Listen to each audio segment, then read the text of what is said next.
Quando se fala em trauma, quase sempre se imagina algo abrupto, intenso, explícito. Um acidente grave, uma violência física, uma tragédia familiar, o tipo de dor que deixa marcas visíveis ou histórias que as pessoas imediatamente reconhecem como legítimas. Mas existe um outro tipo de trauma, muito mais comum, muito mais silencioso, que nunca recebeu esse nome. O trauma de ser criança e não ser escutado. O trauma de crescer sentindo que precisava merecer amor. O trauma de viver num ambiente aparentemente seguro, mas emocionalmente instável. E quando a dor não é nomeada como trauma, ela se infiltra em cada canto da vida adulta sem que se perceba. Forma crenças, afeta decisões, molda relacionamentos e principalmente se repete, porque o que não é visto tende a voltar. Esse tipo de trauma não acontece em um único episódio, mas sim em pequenas doses, diluídas no cotidiano, a ponto de parecer parte do normal. O pai que nunca olhava nos olhos. A mãe que só elogiava quando havia resultado. O silêncio depois de uma tentativa de expressão. A comparação com o irmão. O desprezo sutil por uma fragilidade. São pequenas rachaduras que se acumulam até a estrutura interna começar a ruir. E mesmo quando tudo parece em ordem, casa, estudos, roupas limpas, refeições feitas, algo dentro vai se partindo. Não há grito, não há sangue, não há manchete, mas há dor. E o mais cruel é uma dor que ninguém reconhece, nem mesmo quem a sente. Por isso tantas pessoas crescem acreditando que não sofreram trauma. Minha infância foi normal. Meus pais fizeram o melhor. Não posso reclamar. Essas frases, muitas vezes verdadeiras em parte, escondem uma negação aprendida. Não porque haja mentira, mas porque houve omissão. O trauma não precisa ser uma explosão. Às vezes, ele é o acúmulo de migalhas de abandono, rejeição, desprezo, exigência.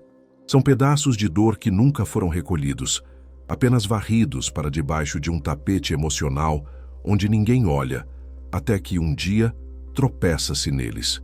E é nesse tropeço que muitos adultos começam a se dar conta de que carregam algo mal resolvido. Uma ansiedade crônica, um medo irracional de errar, uma dificuldade imensa de confiar, uma cobrança interna absurda. E então vem a culpa. Mas por que eu sou assim se nada de tão ruim me aconteceu? Porque o que aconteceu, apesar de pequeno, foi repetido, foi ignorado, foi internalizado. E o cérebro aprendeu a sobreviver calando o que doía, fingindo que não era nada. O trauma silencioso é esse. Não foi o que gritaram com você. Foi o que você teve que calar sozinho. Essa compreensão é o primeiro passo para ressignificar a palavra trauma. Abrir espaço para reconhecer que sofrimento não precisa ser catastrófico para ser real. Que o que nos molda não são só os choques, mas também os vazios. Que a ausência de afeto, de escuta, de acolhimento também deixa marca. Que uma infância funcional demais pode esconder desertos emocionais profundos. E que é possível ter tido tudo, e mesmo assim carregar feridas não cicatrizadas. Porque trauma, antes de ser uma ferida no corpo, é uma ruptura na experiência de ser sentido como legítimo. E isso acontece quase sempre no silêncio. Existem feridas que nunca sangraram, nunca foram fotografadas, nunca deixaram roxos, mas ainda assim moldaram a forma como alguém se vê no espelho. São as cicatrizes invisíveis que nascem quando uma criança é ignorada num momento de dor, quando um adolescente é ridicularizado por ser sensível demais, quando um adulto ouve que está exagerando ao compartilhar algo que o machuca. São marcas silenciosas, alojadas em camadas profundas da psique, camufladas no comportamento funcional e disfarçadas por sorrisos automáticos. Cicatrizes que não são chamadas de feridas, mas que doem todos os dias. Doem quando se tenta confiar em alguém. Doem quando se é elogiado e não se sabe receber. Doem quando se erra e tudo dentro grita que isso é imperdoável. Essas cicatrizes não nasceram de um único evento traumático. Elas foram esculpidas na repetição. Repetição de olhares de julgamento. Repetição de comentários sarcásticos. Repetição de ausência. Repetição de comparações, cobranças, exigências desproporcionais. Elas se formam quando a criança aprende que sentir é errado, que chorar é sinal de fraqueza, que demonstrar vulnerabilidade é ser menos, Elas se aprofundam cada vez que a dor é invalidada, que o medo é ridicularizado, que a alegria é interrompida por críticas. E quanto mais sutis esses episódios, mais difícil é perceber que estão deixando marcas. Porque o mundo ensina que o que não é visível não é grave. E o que não é grave não precisa de atenção. Mas o corpo não esquece. O coração, muito menos. Essas feridas moldam adultos que vivem em alerta constante. Pessoas que parecem fortes, independentes, eficientes, mas que sentem por dentro um vazio inexplicável. Adultos que não suportam errar, que evitam pedir ajuda, que não conseguem descansar sem culpa. Pessoas que vivem tentando ser boas o bastante, agradáveis o bastante, produtivas o bastante, porque, em algum momento da vida, aprenderam que apenas sendo úteis seriam aceitas. E o mais trágico é que muitas nem sabem disso. Apenas seguem vivendo como se essa fosse a única maneira possível de existir, cumprindo expectativas, carregando pesos, silenciando dores. O ambiente ao redor raramente enxerga essa dor, porque tudo parece certo, porque não há caos, porque há uma vida estável, uma carreira construída, uma rotina organizada. Mas, por trás dessa fachada, há noites de insônia, crises silenciosas de ansiedade, relacionamentos frágeis, dificuldade de se sentir pertencente e uma sensação persistente de que falta algo, mesmo quando tudo está aparentemente bem. Essa é a cicatriz do trauma invisível. Ela não impede a vida, mas impede a plenitude. Ela não paralisa, mas rouba o prazer. Ela não destrói, mas consome devagar. O maior desafio dessas feridas é que elas quase nunca são validadas. A própria pessoa se sente culpada por senti-las. Pensa que está exagerando, que tem tudo, então não deveria se sentir assim. E essa autoinvalidação apenas reforça o trauma. A dor que já foi ignorada uma vez, agora é ignorada de novo pela própria vítima. Por isso, reconhecer essas cicatrizes é um ato de coragem. É parar de se comparar com quem sofreu mais. É aceitar que o que machuca, machuca, que o que doeu, doeu, que o que te formou não precisa ter sido uma tragédia para ter sido traumático e que a sua dor não precisa competir com a de ninguém para ser legítima. Só precisa ser ouvida. Muito antes de sabermos nomear o que sentimos, já estávamos sendo moldados por ambientes, gestos e silêncios. A infância, ainda que muitas vezes lembrada com carinho, pode ter sido palco de tensões profundas que a memória racional não consegue captar, mas que o corpo, a mente e o comportamento carregam por décadas. Não é preciso gritos, nem brigas, nem abandono explícito. Bastam as ausências sutis. Bastam as exigências disfarçadas de incentivo. Bastam os elogios condicionais, o olhar de decepção, a promessa de amor apenas quando há mérito.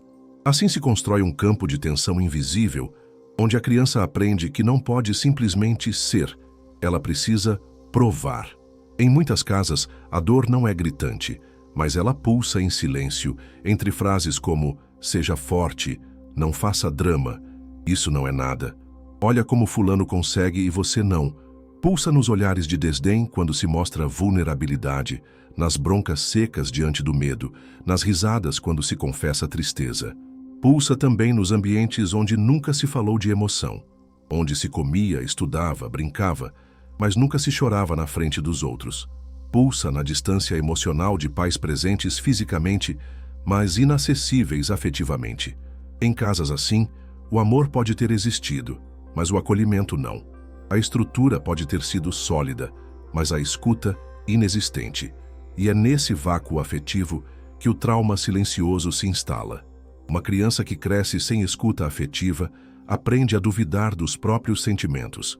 Aprende a esconder o que sente para não incomodar, para não ser exagerada, para não ser chamada de fraca. Ela se torna uma especialista em detectar expectativas, agradar adultos, evitar conflitos. Desenvolve cedo uma inteligência emocional voltada não para si, mas para os outros.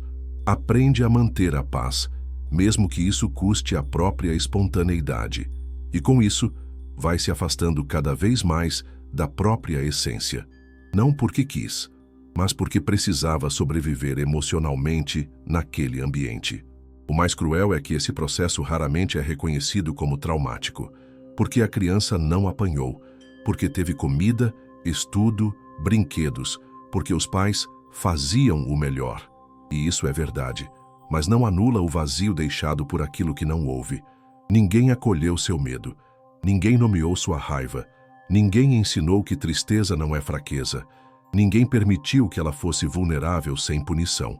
E esse ninguém vira uma voz interna rígida que a acompanha até a vida adulta, dizendo o tempo todo: não é tão grave assim, engole o choro, você precisa dar conta. Muitos adultos hoje vivem sob o comando dessa voz. Continuam tentando ser bons filhos, bons parceiros, bons profissionais. Tudo para receber um tipo de amor que nunca veio, ou que veio apenas quando estavam se comportando como deviam. E mesmo que já tenham se distanciado das suas famílias, essa programação emocional permanece ativa, porque não se trata apenas do que aconteceu lá atrás, mas do que foi aprendido sobre si mesmo, sobre o que é preciso ser para merecer afeto, sobre o quanto se pode ou não confiar em quem está por perto, sobre o quanto se é de fato digno de ser amado apenas por existir. Dar-se conta disso não é sobre culpar os pais. É sobre libertar a criança que ainda vive em alerta, tentando provar que merece amor. É sobre enxergar a infância com olhos honestos e sensíveis, capazes de reconhecer não apenas os momentos felizes, mas também os vazios, porque só assim é possível resgatar partes de si que ficaram congeladas lá atrás, esperando, em vão, por um abraço que nunca veio, por uma validação que nunca aconteceu, por um "tá tudo bem sentir isso" que nunca foi dito. O maior desafio dos traumas invisíveis é que eles aprendem a se disfarçar, a se camuflar de rotina, a se encaixar em padrões sociais, a se esconder por trás de frases que anulam qualquer desconforto emocional. Todo mundo passou por isso. Não foi tão ruim assim. Meus pais fizeram o que puderam, pelo menos eu tinha uma casa. A dor vai sendo diluída em justificativas, racionalizações, comparações, e aos poucos, o sofrimento legítimo é transformado em silêncio, em vergonha, em culpa por sentir algo que não deveria ser sentido. Essa é a normalização da dor silenciosa, um processo que transforma experiências traumáticas em obrigações de gratidão. Desde cedo, a sociedade ensina que só merece atenção quem sofreu muito, muito mesmo, como se a dor precisasse de diploma para ser reconhecida. Se não houve abuso físico, se não houve abandono completo, se não houve uma tragédia evidente, então o que se sente é drama. Esse discurso repetido nas escolas, nas famílias, nas redes sociais, constrói uma cultura de comparação de sofrimentos, como se fosse uma competição por quem tem o direito de se sentir mal. Quem teve pais violentos tem trauma. Quem teve pais exigentes demais, não. Quem perdeu tudo sofre. Quem teve uma infância cheia de cobranças sutis está reclamando à toa. Isso não só é injusto, é desumano. Porque cada sistema nervoso responde de um jeito. Cada sensibilidade tem um limite.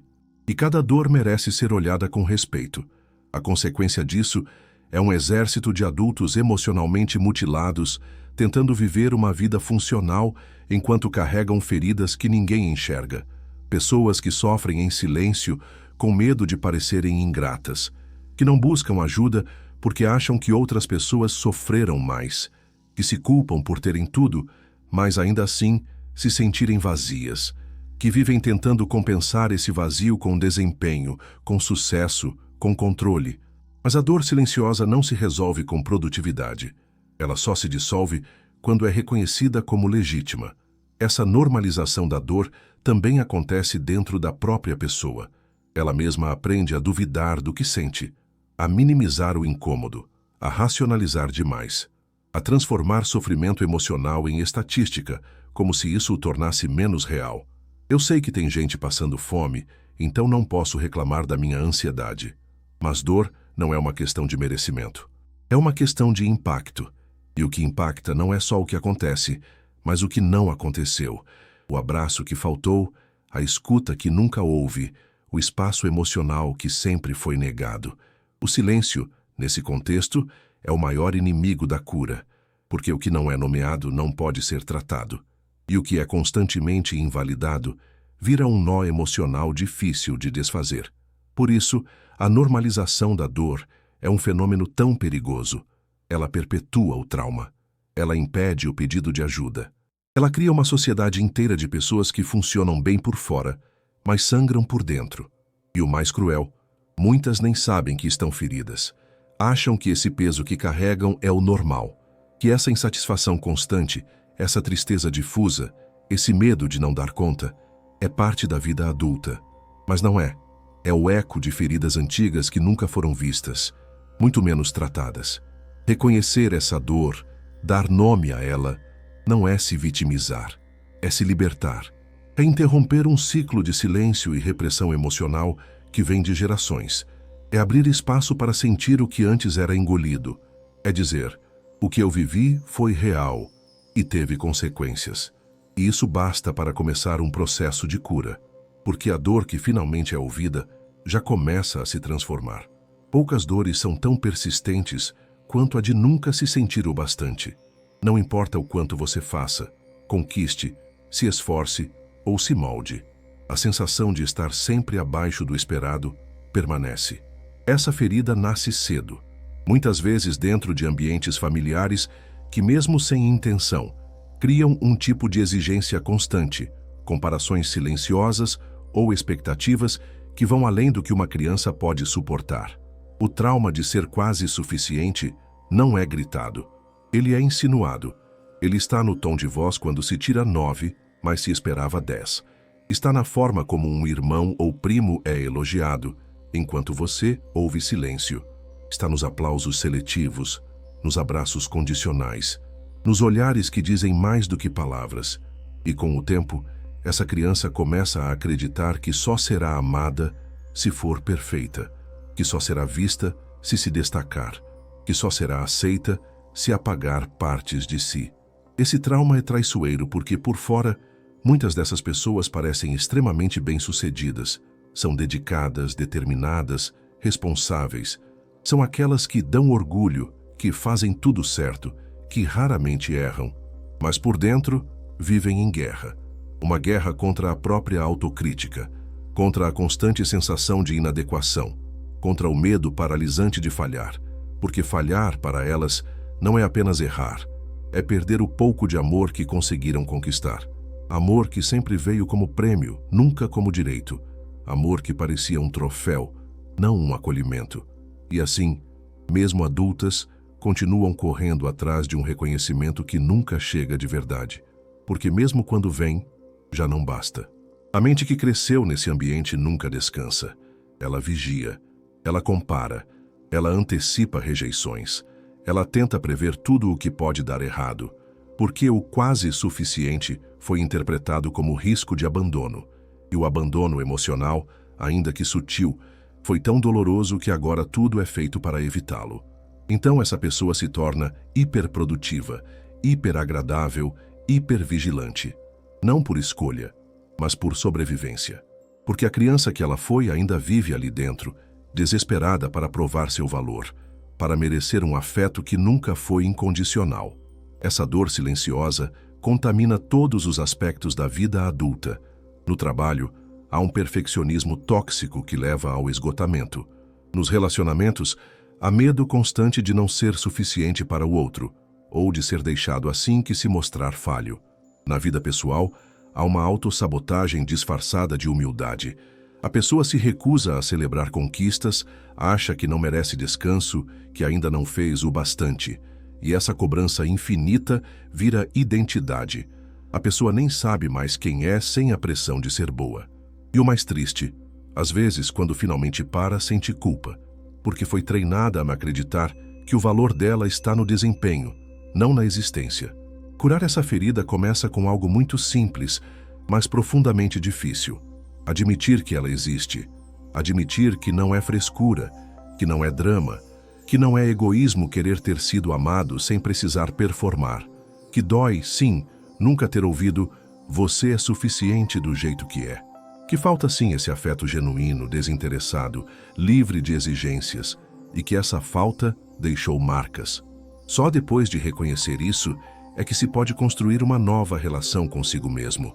Uma relação mais compassiva, mais humana, mais honesta, onde o valor não depende do quanto se faz, mas do simples fato de se estar vivo. Não há cura sem verdade. E a verdade, nesse caso, é dura. Muita gente cresceu tentando ser perfeita porque nunca se sentiu amada por inteiro. Cresceu ouvindo que tinha tudo para dar certo, mas sem espaço para errar. Cresceu ouvindo que era madura demais, quando na verdade só estava exausta de tentar agradar. Cresceu sendo elogiada pelas máscaras, mas ignorada quando mostrava o rosto real. E agora, adulta, precisa desmontar tudo isso, não para destruir o que construiu, mas para finalmente poder respirar, para poder existir sem medo, para poder, pela primeira vez, ser suficiente. Apenas ser. Algumas pessoas não param. Estão sempre ocupadas, sempre resolvendo, sempre disponíveis. São aquelas que os outros admiram por sua força, sua inteligência, sua eficiência. Mas por trás da performance impecável, existe uma verdade desconfortável. A hiperfuncionalidade, muitas vezes, é uma resposta ao trauma. Não um sinal de saúde emocional, mas uma tentativa desesperada de manter o controle. Porque se eu faço tudo certo, se eu antecipo tudo, se eu nunca deixo nada falhar, talvez, só talvez, eu não precise encarar a dor que ficou escondida. A máscara da hiperfuncionalidade é pesada, brilhante por fora e sufocante por dentro. Ela foi criada para proteger, mas ao mesmo tempo aprisiona. Essa máscara começa a ser moldada cedo, quando a criança percebe que demonstrar emoções não é seguro, que sentir demais incomoda, que errar decepciona, que ser vulnerável traz vergonha. Então, em vez de chorar, ela ajuda. Em vez de gritar, ela resolve. Em vez de desabar, ela sorri. A criança hiperfuncional cresce rápido demais. Aprende a identificar o que os outros precisam, vira mediadora de conflitos, ombro amigo, solução ambulante. E por trás de toda essa competência, há uma carência profunda que foi silenciada cedo demais. Uma criança que não foi cuidada, mas que aprendeu a cuidar. Não por maturidade, por necessidade. Quando essa criança vira adulta, a lógica continua. Ela ocupa todos os espaços com produtividade, preenche o tempo com tarefas, assume responsabilidades que não são suas, e quanto mais faz, mais recebe aprovação. Quanto mais resolve, mais é valorizada. Mas isso tem um preço. A pessoa não sabe mais quem é sem estar sendo útil. O descanso gera culpa, o elogio gera desconfiança, o afeto gratuito gera estranhamento, porque ela se acostumou a ser amada pelo que entrega, não pelo que sente. E isso gera um tipo de solidão insuportável. Estar cercado de pessoas que te admiram, mas que não te enxergam. A hiperfuncionalidade é a forma mais socialmente aceita de sofrimento emocional. Ela é aplaudida, ela é promovida, ela é romantizada. Mas por dentro, essas pessoas estão exaustas. Elas não sabem dizer não. Elas têm crises de ansiedade escondidas. Elas têm insônia, dores crônicas, desregulações hormonais. Elas têm uma voz interna que diz que, se pararem, tudo desmorona. Porque parar seria encarar o que foi evitado por tanto tempo. A dor original, a sensação de insuficiência, o medo do abandono, a vergonha de ser apenas humano. Essa máscara é difícil de tirar porque ela trouxe resultados. Ela construiu carreiras, sustentou famílias, organizou vidas. Mas ela também escondeu a dor. E a cura começa quando se admite que funcionar demais não é o mesmo que estar bem. Que dar conta de tudo pode ser um sinal de alerta, não de saúde. Que o excesso de responsabilidade pode ser uma tentativa inconsciente de compensar algo que faltou. E que ninguém deveria carregar o mundo para provar que merece existir. A verdadeira força não está em nunca falhar. Está em poder falhar e ainda assim se sentir digno. Está em poder descansar sem culpa. Está em poder dizer não sei, não consigo, hoje não. E ainda assim ser amado. Está em ser visto além dos resultados. Está em ser, e não apenas fazer. E para quem vive há anos atrás da máscara da hiperfuncionalidade, esse é o maior desafio. Acreditar que é possível existir sem performance. E que mesmo assim há amor do outro lado. Há dores que o pensamento esquece, mas que o corpo jamais deixa de carregar. Mesmo quando não conseguimos explicar o motivo da exaustão constante, da tensão muscular crônica, da insônia persistente, da aceleração do coração diante de situações simples, o corpo continua tentando contar uma história que foi silenciada pela mente. O trauma que não foi nomeado, que foi ignorado ou racionalizado demais, transforma-se em sintomas físicos, como se o organismo assumisse a responsabilidade de expressar aquilo que a consciência não suportou sentir. Esse é o corpo-trauma. O corpo que fala quando a alma foi ensinada a calar. Muitas pessoas que sofreram microtraumas acumulativos apresentam sintomas que desafiam diagnósticos convencionais. São dores nas costas, enxaquecas frequentes, problemas digestivos, cansaço extremo sem explicação médica, crises de pânico que surgem sem gatilho aparente. São sintomas reais, limitantes, que muitas vezes são vistos como dramatização ou estresse, quando na verdade são memórias emocionais somatizadas, porque aquilo que não pôde ser vivido emocionalmente acaba se cristalizando fisicamente. O corpo não mente. Ele avisa, dia após dia, que algo precisa ser olhado. A infância emocionalmente negligenciada, os relacionamentos tóxicos silenciosos, a pressão constante para performar, a ausência de acolhimento, tudo isso vai deixando registros neurológicos. O sistema nervoso se adapta ao ambiente hostil, criando estados de alerta contínuos, hipervigilância, bloqueio de sensações. O cortisol se eleva, a adrenalina se normaliza, a mente se desconecta do corpo para suportar a carga, mas o corpo sente, o corpo lembra, o corpo guarda, e um dia ele responde. Às vezes com uma crise, às vezes com um colapso, às vezes com doenças que não têm explicação objetiva, mas que carregam um histórico subjetivo imenso. Não se trata de culpa do trauma por toda e qualquer doença, mas sim da constatação de que o corpo emocional e o corpo físico estão interligados. Que nossas emoções não são apenas ideias, elas são processos biológicos. Quando uma emoção intensa é vivida e reprimida, ela não evapora, ela se transforma, ela se aloja em algum lugar. E o corpo generosamente se encarrega de sustentá-la, até o momento em que já não dá mais, e começa a pedir socorro, não com palavras, mas com sintomas, com cansaço, com dor, com alterações hormonais, com bloqueios físicos que não fazem sentido clínico, mas fazem total sentido histórico. Reconhecer isso é o início de uma nova escuta, uma escuta que não depende só da razão, mas da sensibilidade. Uma escuta que não busca só tratar o sintoma, mas entender o que ele representa. O corpo pede pausa quando a alma foi acelerada demais. O corpo pede descanso quando o emocional viveu anos de guerra. O corpo pede cuidado quando nunca houve colo.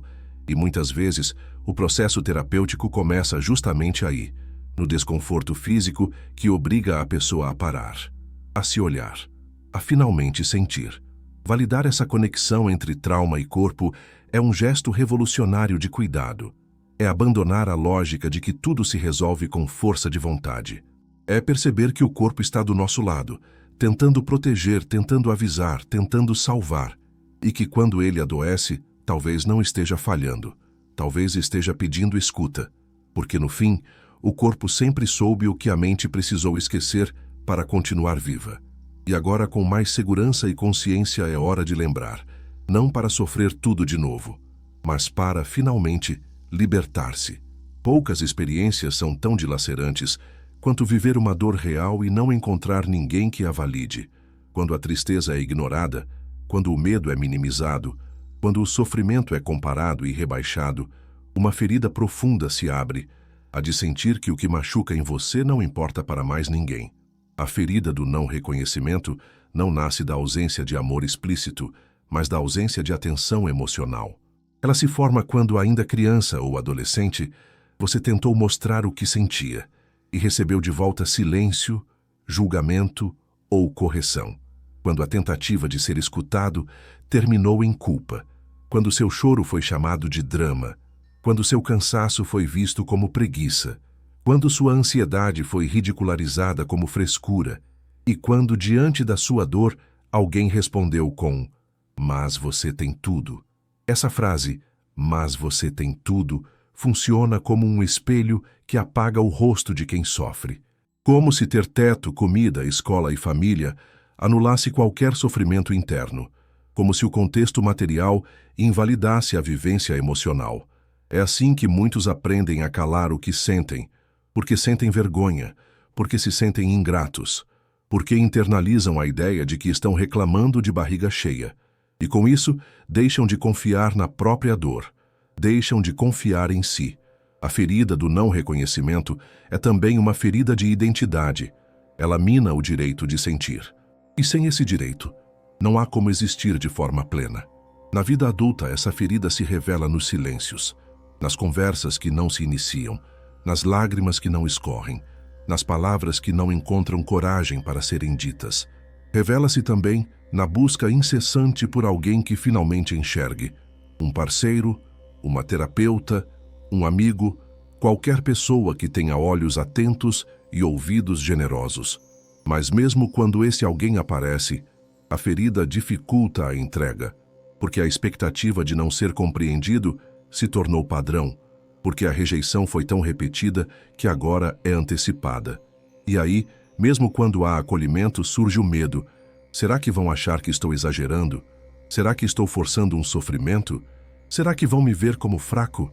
Esse medo é o eco da dor que nunca foi reconhecida. Outro sintoma recorrente dessa ferida é a tendência de se tornar o cuidador de todos, mas nunca o cuidado de alguém.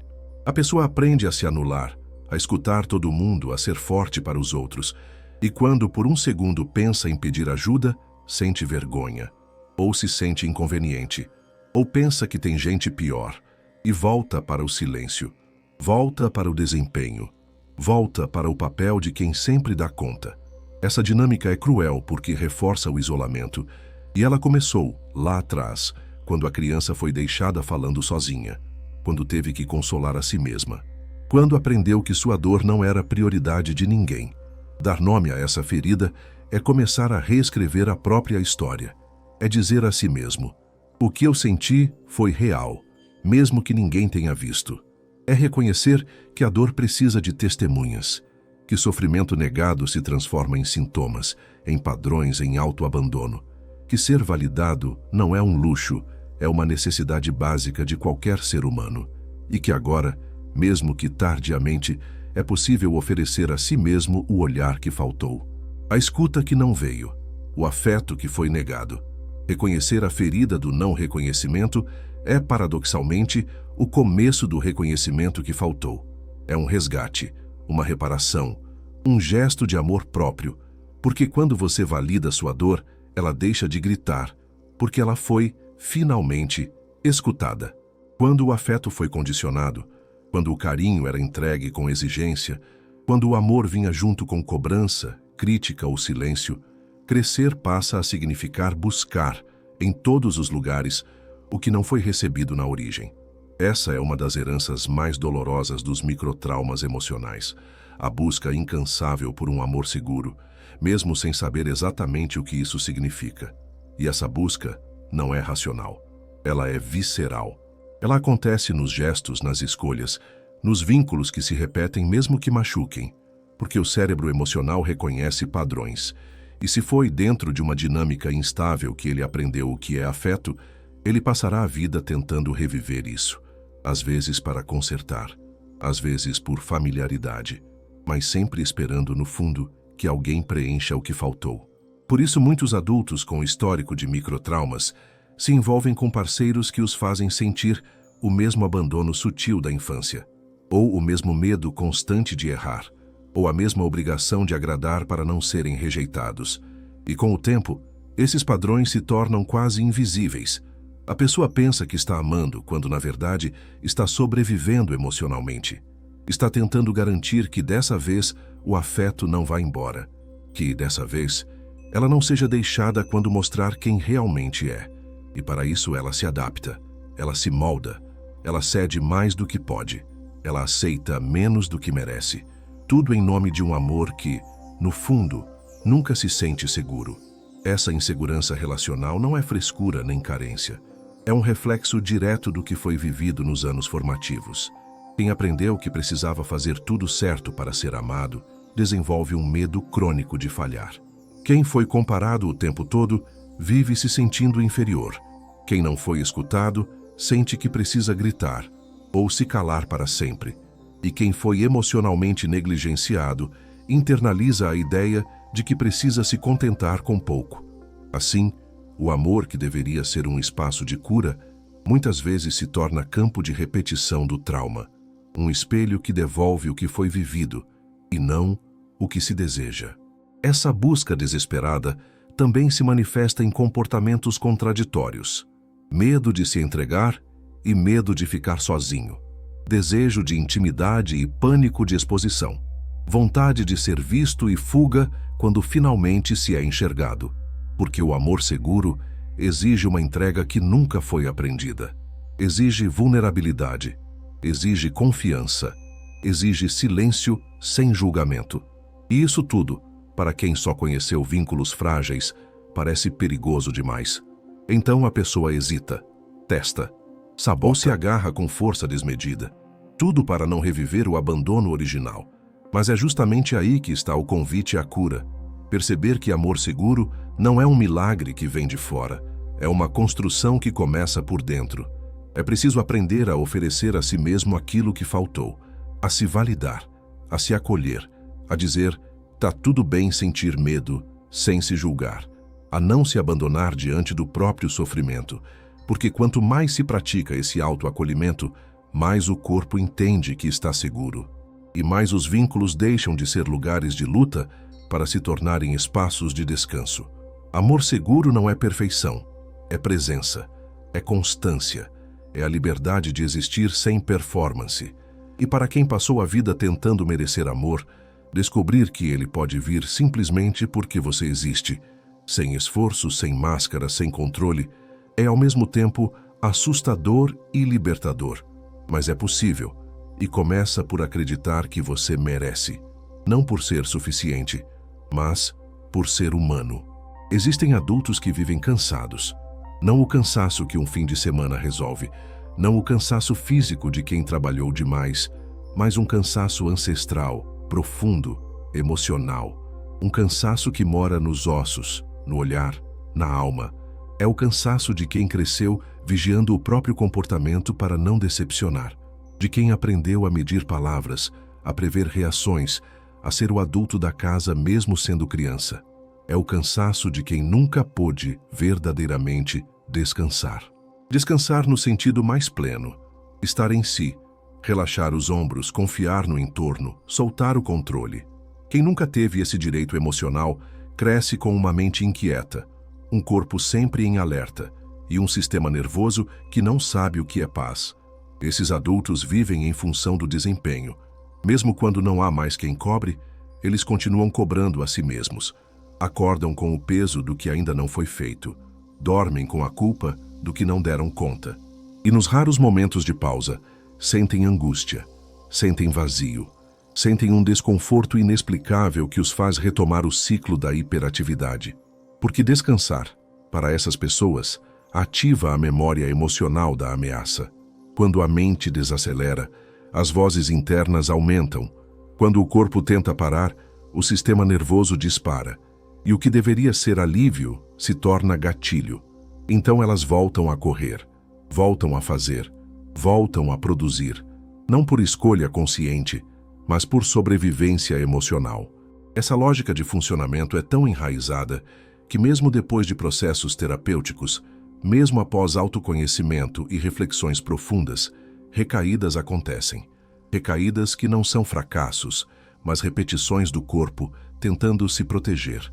A pessoa se vê, de repente, exausta de novo, ansiosa de novo, sozinha de novo, chorando escondido de novo, se questionando: por que eu voltei a esse lugar? A resposta não está na falta de força, está na profundidade da ferida. Porque a criança interna, mesmo adulta, ainda teme ser rejeitada, ainda teme decepcionar, ainda acha que precisa fazer mais um pouco para ser digna de amor. As recaídas não indicam que a cura falhou. Elas indicam que a ferida ainda precisa de cuidado, que existe uma parte sua que foi esquecida, ignorada, atropelada, e que agora pede para ser ouvida de novo. O problema é que, muitas vezes, a recaída vem acompanhada de vergonha. A pessoa se sente fraca, incoerente, ingrata, e começa a se julgar. Começa a tentar resolver tudo sozinha, outra vez. Mas o que ela mais precisa nesse momento não é de solução, é de colo, é de escuta, é de um lugar onde possa existir, sem ter que justificar cada lágrima. O adulto que nunca pôde descansar precisa, antes de tudo, reaprender a parar. Parar sem culpa, parar sem desmoronar, parar com ternura. Ele precisa reconstruir, dentro de si, uma nova referência de segurança. Uma onde o amor não dependa da utilidade. Uma onde o erro não seja sentença. Uma onde a exaustão não seja sinônimo de fracasso, mas um sinal de que é hora de se cuidar. Isso não se faz da noite para o dia. É um processo lento, repleto de escuta, de tentativas, de acolhimento. Mas cada vez que se escolhe o descanso sem autocrítica, algo dentro começa a se reorganizar. A recaída, então, se transforma em reencontro. Um reencontro com a parte que ainda sente medo, com a parte que ainda espera a aprovação, com a parte que ainda acredita que precisa ser mais forte do que tudo. E quando essa parte é olhada com carinho, ela começa a confiar, a baixar a guarda, a soltar o peso, porque finalmente alguém, você, está dizendo: você pode parar agora, você já fez o suficiente, você merece respirar. Para quem passou a vida se defendendo emocionalmente, entrar em uma sala de terapia pode ser mais assustador do que qualquer exposição pública, porque ali, pela primeira vez, você é convidado a sentir sem ter que se justificar, a nomear dores que nunca foram escutadas, a reconhecer emoções que foram enterradas para que você pudesse funcionar. A terapia não é apenas um lugar de fala, é sobretudo um lugar de escuta. E para quem nunca foi escutado de verdade, ser ouvido pode parecer desconfortável, quase insuportável. É como se alguém tivesse acesso direto a um território interno que sempre foi vigiado, blindado, protegido. Mas é exatamente aí que mora o poder transformador desse processo, na criação de um espaço onde finalmente é possível existir sem performance. Durante anos, muitas pessoas aprendem a lidar com a dor negando-a, racionalizam, minimizaram, compararam com sofrimentos alheios para concluir que o seu não é nada. Na terapia, esse mecanismo começa a ser desmontado. A pergunta "como você se sentiu?" pode soar simples, mas é devastadora quando, pela primeira vez, ela não é seguida de julgamento. E quando a resposta vem, ela não é interrompida, não é corrigida, não é descartada. O terapeuta não está ali para duvidar da sua dor, nem para apressar sua cura. Está ali para testemunhar. E isso, para alguém que passou a vida sendo invalidado, é um ato de redenção. É um reencontro com a parte de si que aprendeu a se calar. A terapia também ensina uma nova linguagem emocional. Uma linguagem que não se aprende nos lares onde sentimentos foram ignorados ou tratados como fraqueza. Palavras como raiva, angústia, medos e frustração, necessidade começam a ganhar corpo. E mais do que isso, começam a ser permitidas, porque ali, no consultório, não há punição por sentir, não há rejeição por ser vulnerável, não há abandono quando se mostra dor. Isso vai reconfigurando pouco a pouco o sistema emocional. O corpo começa a entender que não precisa mais estar em alerta o tempo todo. A mente começa a aceitar que não precisa mais resolver tudo sozinha. Que a alma começa a vislumbrar um novo modo de existir, com menos rigidez, menos cobrança, menos medo. Claro, o processo não é linear. Há resistências, há dias em que o silêncio domina, há sessões em que tudo parece travado, há semanas em que o velho padrão volta com força total. Mas até isso é terapêutico, porque ali, pela primeira vez, é possível falhar e ainda assim ser acolhido. É possível voltar atrás e ainda assim ser respeitado. É possível não saber e, mesmo assim, continuar sendo digno. Esse tipo de vínculo estável e respeitoso começa a reprogramar internamente o que foi vivido como instabilidade afetiva. E, aos poucos, a relação terapêutica se transforma num modelo interno de segurança. Uma referência nova que vai se expandindo para outras áreas da vida. O objetivo da terapia não é apagar o passado, mas dar novos significados a ele. Não é transformar dor em gratidão forçada, mas permitir que essa dor encontre lugar, que ela seja integrada à narrativa e não mais silenciada. Que ela deixe de ser um fantasma que assombra e passe a ser uma cicatriz que conta uma história de sobrevivência. A terapia não promete que tudo vai melhorar em poucas sessões, mas oferece algo mais precioso, um caminho real de reconexão consigo mesmo, um espaço para reaprender a sentir, a pedir, a receber e, sobretudo, a descansar dentro da própria existência, sem precisar merecê-la o tempo todo. Há um ponto da caminhada emocional em que a dor, silenciosamente, deixa de ser apenas uma sensação passageira e passa a ocupar o centro da identidade. É quando o sofrimento que um dia foi pontual, uma infância dura, uma ausência, um abandono, uma crítica recorrente, se transforma na lente através da qual a pessoa passa a enxergar a si mesma. Não por escolha, mas por falta de outra referência. Quando alguém vive anos sem escuta, sem validação, sem carinho incondicional, acaba criando uma estrutura psíquica em torno da ferida. E se a ferida é tudo o que se conhece, ela se torna casa, se torna nome, se torna a única forma possível de ser no mundo. Nesse estado, o sofrimento deixa de ser apenas um sintoma. Ele vira narrativa. A pessoa começa a se definir pela dor. Eu sou ansioso. Eu sou inseguro. Eu sou o que sempre dá errado. Eu sou a que nunca é escolhida. E quanto mais essa narrativa se repete, mais ela se solidifica. Não porque seja mentira, mas porque foi a única forma que o sistema emocional encontrou para fazer sentido da própria história. A dor não é só dor, ela é estrutura, e abandoná-la significaria abrir mão de algo que, apesar de machucar, oferece familiaridade. O trauma se transforma em identidade porque, sem ele, surge o vazio. Surge a pergunta: quem eu sou se não sou essa ferida? Esse processo é ainda mais sutil quando a dor começa a ser reconhecida pelos outros. A pessoa que sofreu muito passa a ser vista como forte, guerreira, resiliente. E com isso, ganha afeto, atenção, até admiração. Mas esse reconhecimento, quando vem apenas pela via da dor, aprisiona. Porque agora existe um motivo para continuar sofrendo. É assim que ela se sente amada. É assim que ela é ouvida. É assim que ela encontra pertencimento. Então, mesmo quando há melhora, há culpa. Mesmo quando há avanço, há sabotagem. Porque no fundo algo diz: se eu melhorar, talvez ninguém mais me veja. Essa armadilha emocional é delicada, porque não se trata de vitimismo, trata-se de sobrevivência. A dor foi o que sustentou a pessoa durante anos, foi o que justificou suas reações, seus silêncios, suas defesas. Foi o que explicou por que ela não se entregava, por que ela não confiava, por que ela era tão rígida. Então abandoná-la não é simples. Exige coragem, exige novas referências, exige construir do zero uma forma de existir que não dependa da ferida. Uma identidade que reconhece o trauma, mas que não se reduz a ele. Essa transição começa devagar, quando a pessoa permite sentir alegria sem culpa, quando ela aceita descansar sem se justificar, quando ela percebe que também é feita de beleza, de afeto, de potência e não só de dor. É nesse ponto que a identidade começa a se expandir. Ainda há ferida, mas ela já não governa. Ainda há lembrança, mas já não define. Ainda há medo, mas ele não paralisa. E pouco a pouco a narrativa muda. De eu sou o que foi machucado, para eu sou quem sobreviveu. E depois para algo ainda maior. Eu sou, apesar de tudo. Libertar-se da dor identidade não é esquecer o que aconteceu.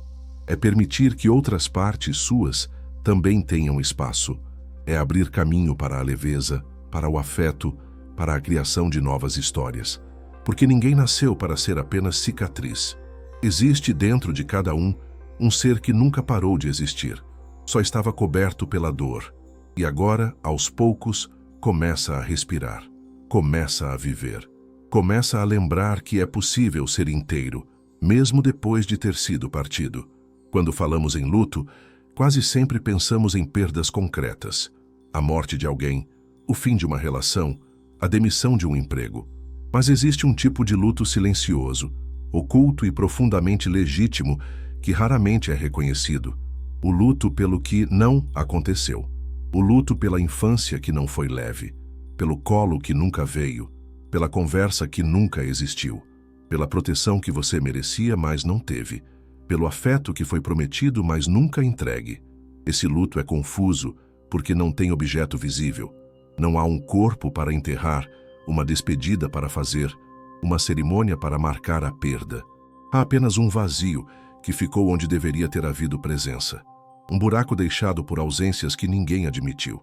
Esse tipo de luto dói de forma aguda porque na maior parte do tempo ele é invalidado até por quem o sente. Mas meus pais estavam lá. Mas eu não fui maltratado. Mas eu tive tudo. Essas frases socialmente aceitáveis escondem uma verdade brutal. É possível ter estrutura e ainda assim ter sido emocionalmente negligenciado. É possível ter recebido comida e nunca ter recebido escuta. É possível ter tido uma casa e nunca ter tido um lar. E quando essas ausências são finalmente reconhecidas, o que vem não é apenas dor, é revolta, é tristeza profunda, é desorientação. Porque admitir que algo essencial faltou implica em reescrever a própria história, implica em olhar para trás e ver, com olhos de adulto, o que a criança não pôde compreender. Esse luto também é difícil porque não há culpados claros. Às vezes, os pais fizeram o melhor que puderam. Às vezes, estavam eles mesmos lidando com suas próprias feridas. Às vezes, o ambiente era funcional demais para permitir qualquer tipo de falha. E ainda assim, faltou. Ainda assim, doeu. Ainda assim, a criança precisou se adaptar para sobreviver. E agora, o adulto precisa se permitir lamentar, não para acusar, mas para liberar, para soltar a fantasia de que foi tudo normal, para parar de justificar o que não foi suficiente, para finalmente dizer, eu merecia mais. Porque dizer isso é o primeiro passo para se dar esse mais agora. Viver esse luto exige coragem emocional. Ele desestabiliza, ele mexe com estruturas antigas, ele questiona memórias, mas é também profundamente libertador. Porque enquanto não se lamenta o que não foi, vive-se tentando compensar, tentando arrancar de outros vínculos aquilo que faltou nos primeiros, tentando fazer por merecer, o tempo todo, o afeto que deveria ter sido incondicional. O luto, nesse caso, interrompe o ciclo. Ele permite que a ferida respire. Ele reconhece que houve perda e que essa perda moldou quem você é, mas que não precisa mais te definir. É nesse processo que nasce a possibilidade de reparação interna. Quando se aceita que não houve o colo, começa-se a construir o próprio abraço. Quando se admite que faltou escuta, aprende-se a se ouvir com mais atenção. Quando se reconhece que ninguém protegeu, começa-se a proteger a si mesmo. Não se trata de negar o passado, mas de deixar que ele se acomode no lugar de onde não comanda mais, porque o que foi perdido não precisa ser eternamente buscado, pode ser lamentado e depois substituído por algo novo, algo que vem de você, para você. Esse luto silencioso, quando vivido com honestidade e cuidado, devolve à alma uma leveza que ela nem sabia que tinha perdido. Ele abre espaço para sentir outras coisas além da dor. E, principalmente, ele autoriza você a viver o presente com menos cobrança, menos repetição, menos expectativa de consertar o que ficou para trás. Porque algumas coisas não se consertam, se lamentam, e depois disso, se soltam. Existe um momento no processo de cura em que algo profundamente simbólico acontece. O reencontro com o eu que foi deixado para trás. Não se trata de uma versão idealizada, nem de uma transformação mágica. Trata-se de descobrir, ou redescobrir, a parte mais legítima de si, aquela que existia antes das máscaras, antes das adaptações, antes das cobranças que moldaram comportamentos e silenciaram emoções. O eu, que era espontâneo, sensível, curioso, amoroso. O eu, que não precisava se justificar para existir, que não fazia por merecer, apenas era. Esse renascimento não acontece de forma súbita. Ele é delicado, gradual, quase imperceptível no início, mas quando começa, muda tudo. Porque pela primeira vez, é possível viver não a partir da ferida, mas a partir da essência.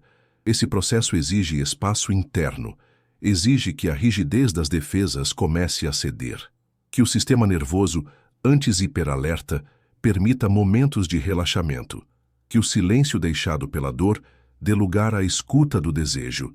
E o desejo aqui não é o do outro, mas o seu. O desejo de rir sem medo, de chorar sem vergonha, de escolher sem se culpar, de errar sem se destruir, de amar sem se perder, de se pertencer antes de pertencer a qualquer um. O eu legítimo é aquele que carrega todas as suas versões, a ferida, a força, a dúvida, a esperança, e ainda assim continua inteiro, porque não precisa mais ser perfeito, precisa apenas ser verdadeiro. Renascem nesse ponto também os limites. O não, que antes era impossível de dizer, agora se torna possível, mesmo que com tremor. A tolerância ao que machuca diminui. A paciência com o que fere se dissolve. E isso assusta quem estava acostumado com a sua versão moldada para agradar. Porque o eu legítimo, ainda que gentil, é firme. Ainda que sensível, é potente. Ainda que aberto ao mundo, não se abandona. E esse novo jeito de estar no mundo, mais autêntico, mais coerente, mais presente, começa a atrair vínculos mais saudáveis, relações mais equilibradas, contextos mais nutritivos. Esse renascimento, no entanto, carrega perdas. Algumas relações não sobrevivem à sua verdade. Algumas dinâmicas se desfazem. Algumas idealizações caem. Porque o eu legítimo não sustenta mais papéis que o adoecem. Não interpreta mais personagens que serviam para garantir afeto. E isso dói, mas é uma dor limpa, uma dor de crescimento, uma dor que dá espaço, porque o que vem depois é muito maior. É a liberdade de viver uma vida que faz sentido para você, uma vida onde não é preciso se mutilar emocionalmente para caber, onde não é preciso esconder o que sente para ser amado. O renascimento do eu legítimo não é o fim da dor, mas é o começo da honestidade, da presença, da conexão verdadeira consigo. E quando isso acontece, mesmo os dias difíceis ganham outro contorno, porque agora há um chão interno, há um centro, há um olhar amoroso voltado para dentro, há um abrigo que não depende mais de quem está fora. E isso é o que sustenta o caminho da cura, saber que, aconteça o que acontecer, você não vai mais se abandonar. Essa versão de você, que agora começa a respirar mais livremente, sempre esteve aí, esperando, calada, esquecida, mas viva. E agora, depois de tudo o que foi sentido, processado e nomeado, ela pode finalmente sair da sombra e ocupar seu lugar. O lugar de quem não é mais só consequência da dor, mas protagonista de uma nova história. O que não é nomeado permanece solto, sem forma, sem lugar, sem validade. E é justamente por isso que tantos sofrimentos emocionais continuam operando em silêncio, repetindo padrões, moldando escolhas, sabotando vínculos. Quando a dor não recebe um nome, ela não é reconhecida como real. Ela vira confusão, vira culpa, vira uma sensação incômoda de estar sempre à margem de si mesmo. Dar nome à dor, então, é mais do que um ato de compreensão. É um ato de libertação. É o instante em que o que era vago se torna concreto. O que era sufocado se torna audível. O que era invisível se torna legítimo. Muitos carregam por décadas dores que nunca ousaram descrever, porque parecia exagero, porque ninguém validou, porque parecia coisa da cabeça, porque não era tão grave assim. Mas quando pela primeira vez alguém diz em voz alta: isso foi negligência, isso foi invasão emocional, isso foi abandono, isso foi uma ferida, algo se organiza por dentro. A confusão dá lugar à clareza. O caos emocional começa a ganhar contorno. E com isso vem um alívio silencioso, a certeza de que não era loucura, de que não era fragilidade, de que o que doeu, doeu mesmo e merece cuidado. Dar nome à dor não é se afundar nela, é poder olhá-la nos olhos, é poder dizer: eu sei o que você é e de onde você veio. E só assim é possível deixá-la de lado quando ela não for mais necessária. Porque enquanto a dor não tem nome, ela se infiltra em tudo. Vira reatividade, vira autocobrança, vira afastamento, vira dependência emocional, vira hiperfuncionalidade. Mas quando ela é reconhecida, ela se acomoda. Não some, mas encontra um lugar de onde não comanda mais. Ela passa a ser apenas uma parte da história e não o centro dela. Esse processo de nomeação pode acontecer na terapia, em conversas profundas, em textos, em silêncios meditativos. Não importa a forma, importa a intenção, olhar com honestidade para dentro e dar linguagem ao que foi sentido. Quando você diz, isso me feriu, está criando espaço para o cuidado. Quando você diz, isso me faltou, está criando espaço para o reparo. Quando você diz, isso me marcou, está se autorizando a curar. A linguagem é uma ponte entre a dor e a cura. Sem ela, ficamos presos no terreno nebuloso do sintoma. Com ela, podemos atravessar para a consciência. Dar nome à dor também transforma vínculos. Permite que você se posicione com mais clareza, que diga, isso me machuca, em vez de apenas se afastar. Que diga, isso me lembra algo antigo, em vez de reagir impulsivamente. Que peça ajuda com mais assertividade. Que aceite afeto sem desconfiança, porque agora você sabe de onde vem o que sente. E quem sabe o que sente não se torna refém do próprio mundo interno, torna-se responsável por ele. E isso muda tudo.